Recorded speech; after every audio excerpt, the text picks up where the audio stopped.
Hello दोस्तों, नमस्कार। स्वागत है आपका देवभूमि एजुकेशन उत्तराखंड में। उत्तराखंड लोक सेवा द्वारा एक महत्वपूर्ण कार्यालय ज्ञाप यहाँ पे निकाला गया है।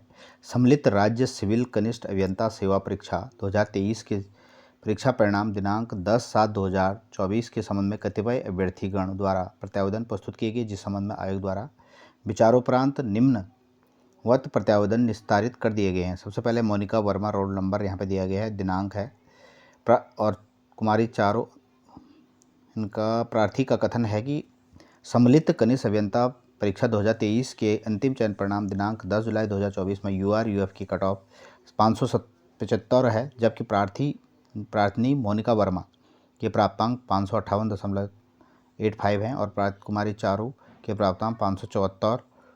उनका यह भी कथन है कि विज्ञापन के शर्तों हॉरिजॉन्टल रिजर्वेशन नियमावली के अनुसार त्रुटिपूर्ण है। Uttarakhand public service horizontal reservation for women act 2022 section 11-12 के अंतर्गत शासनादेश personal 1/2001 UPSC result making rules 2022 में उल्लिखित प्रावधानों के अनुसार महिलाओं को क्षैतिज आरक्षण प्रदान किया जाएगा, जिसके अनुसार महिला जिस श्रेणी की होगी उसका समायोजन मेरिट के आधार पर उसी श्रेणी में किया जाएगा। चयन प्रक्रिया में क्षैतिज आरक्षण की श्रेणी DFF एक्स PH का चयन तो उनकी ही श्रेणी के अंतर्गत किया गया है, किंतु क्षैतिज आरक्षण का ये श्रेणी UF और UKOR अन्य श्रेणी कि 67 महिला अभ्यर्थियों का चयन UR के अंतर्गत किया गया। उक्त के क्रम में प्राधिकरण द्वारा परीक्षा परिणाम संशोधित कर चयन परिणाम में शामिल किए जाने का अनुरोध किया गया है। विज्ञापन दिनांक 14/10 के में विभिन्न विभागों के लिए UR-UF श्रेणी के लिए पद उन्मुक्त किए गए। मोनिका वर्मा के प्राप्तांक 558.8501 तथा कुमारी चारू के प्राप्तांक 574 UR-UF श्रेणी से संबंधित, जो कि UR-UF के कट ऑफ मार्क्स में स्थान धारित नहीं करते हैं।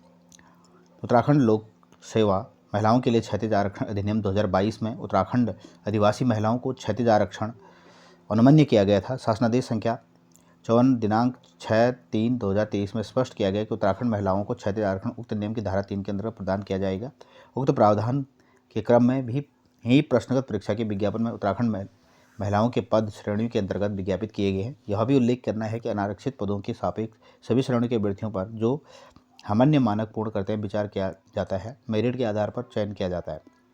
इस क्रम पर शासनादेश संख्या 1012 दिनांक 19 सितंबर 2003 में प्रावधान है कि अनारक्षित पदों पर यदि आरक्षित वर्ग का अभ्यर्थी चयनित होता है तब उसका समायोजन अनारक्षित रिक्ति के सापेक्ष किया जाएगा। उक्त प्रावधान के आधार पर प्रश्नोत्तर परीक्षा की चयन कार्रवाई की गई। जहाँ तक प्रश्न DFF एक्स PH की श्रेणियों का है, इन रिक्तियों को किसी लंबवत श्रेणी में व्यक्त नहीं किया गया है, अपितु कुल पदों में ही यह रिक्तियाँ समाहित हैं।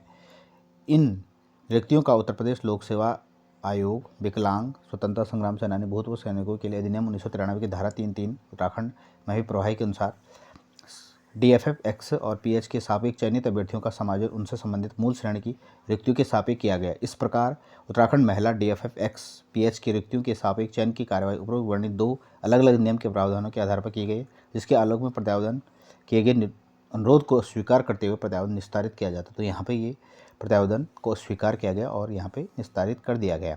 तो इस प्रकार यहाँ पे देख सकते हैं आप, दूसरा प्रत्यावेदन यहाँ पे प्रस्तुत किया गया है। वरुण देव प्रार्थी का कथन है कि उत्तराखंड सम्मिलित राज्य कनिष्ठ अभियंता सेवा परीक्षा 2023 का अंतिम चयन परिणाम, जो कि 10/7/2024 को घोषित किया गया था, दिव्यांगजन अधिकार अधिनियम 2016 के अनुपालन में दिव्यांगजन श्रेणी PD 7 पदों और दिव्यांगजन MD के 2 पदों पर कुल 9 पदों एवं अनुसार श्रेणी OA OL के योग्य अभ्यर्थियों को चयनित किए जाने का अनुरोध किया गया।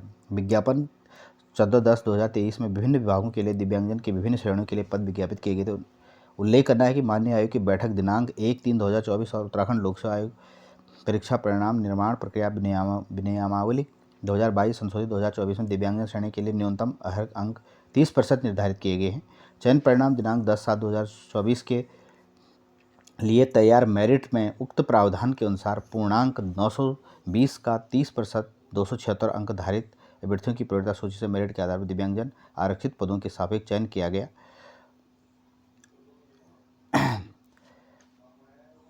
और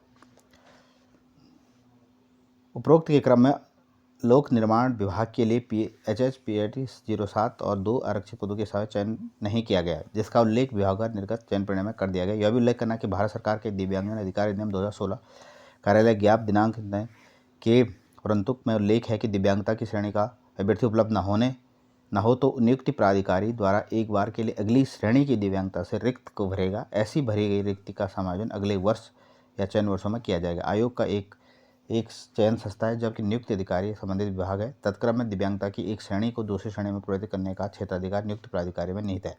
उल्लेखनीय है कि शासन विभाग से प्राप्त अध्याचन में यह उल्लेख नहीं है कि यदि दिव्यांगता के लिए आरक्षित पद के सापेक्ष अभ्यर्थी उपलब्ध नहीं है तो तब उस पद को दिव्यांगता किसी अन्य श्रेणी में भरा जाए। उपरोक्त के क्रम में चयन प्रक्रिया नियमानुसार की गई है। क्रम में प्रत्यावेदन किए गए अनुरोध को अस्वीकार करते हुए प्रत्यावेदन निस्तारित किया जाता है। तो यहाँ पे दोनों प्रत्यावेदन को अस्वीकार करते हुए माननीय आयोग द्वारा यहाँ पर निस्तारण कर दिया गया है। जेई भर्ती के संबंध में ये महत्वपूर्ण नोटिफिकेशन यहाँ पे उत्तराखंड लोक सेवा द्वारा जारी किया गया। तो ये थी आज की video. Thanks for watching video. नमस्कार।